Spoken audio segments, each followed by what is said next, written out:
Merebaknya fenomena di lapangan, tulisan-tulisan di berbagai daerah yang menuliskan dua kata yang cukup bernas, sangar, dan syarat makna. Kita menemukan banyak tulisan di lapangan yang menuliskan adili Jokowi.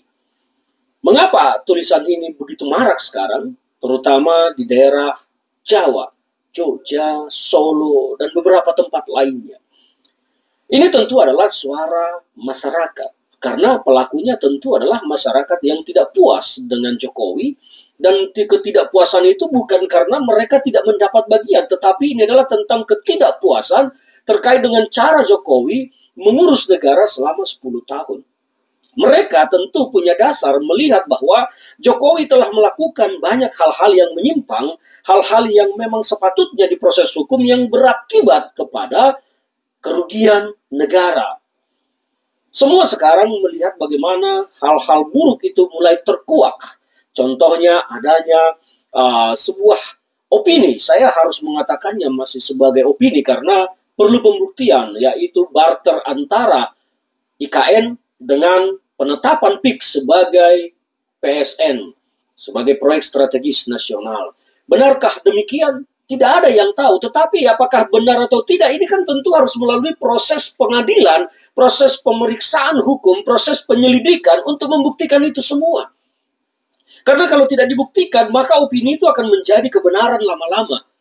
Dan saya melihat bahwa semua itu sangat masuk akal.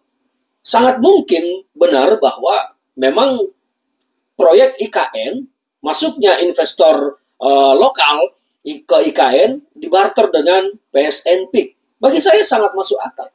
Apalagi kalau kita mendengar wawancara Aguan beberapa waktu lalu dengan Tempo, itu merupakan gambaran realitas sesungguhnya.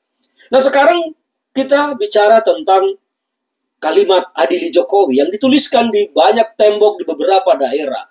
Maknanya jelas bagi saya, ada gerakan masyarakat meskipun belum berani terbuka untuk menuntut adilinya Jokowi.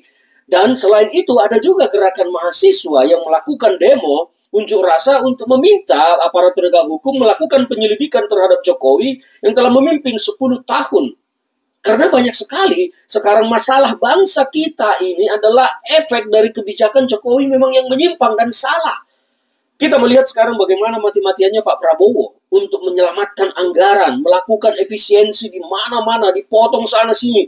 Bahkan anggaran untuk pembangunan bangsa seolah-olah menjadi terhambat hanya untuk efisiensi. Kenapa demikian? Karena berarti artinya ekonomi bangsa kita memang kacau. APBN kita memang tidak baik-baik saja.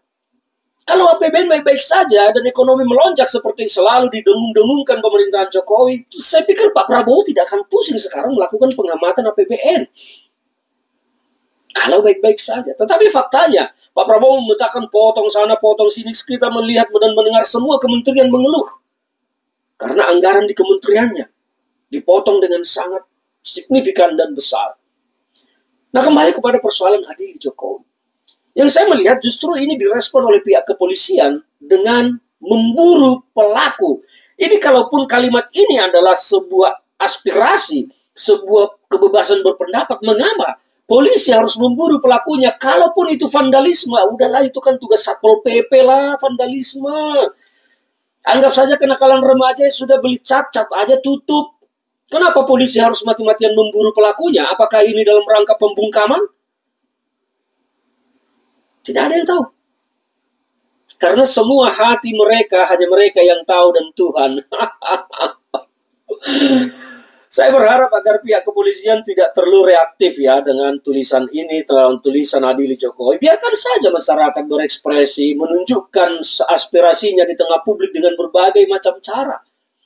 Dan bahkan ini kan bukan persoalan baru, dulu juga rame viral di media sosial, viral di tembok-tembok dilukisi dengan berbagai macam, itu kan rame. Sudahlah, itu anggap saja kalau memang tidak baik, hanya sebuah vandalisme remaja. Beli saja cat, tutup saja, tidak usah harus kesan memburu pelaku, seolah-olah itu kejahatan luar biasa, sementara polisi lupa memburu pelaku-pelaku mafia tanah. Mana yang paling penting anggaran negara kita gunakan para penegak hukum itu untuk memburu penjahat sesungguhnya atau hanya memburu pelaku coret-coret? Come on lah.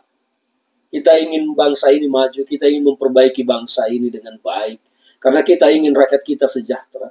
Kita ingin penegakan hukum kita juga berjalan dengan baik. Soal vandalisme, udahlah biar diurus oleh Satpol PP lah. Tapi soal kejahatan yang sesungguhnya, kenapa polisi malah tidak mengusut?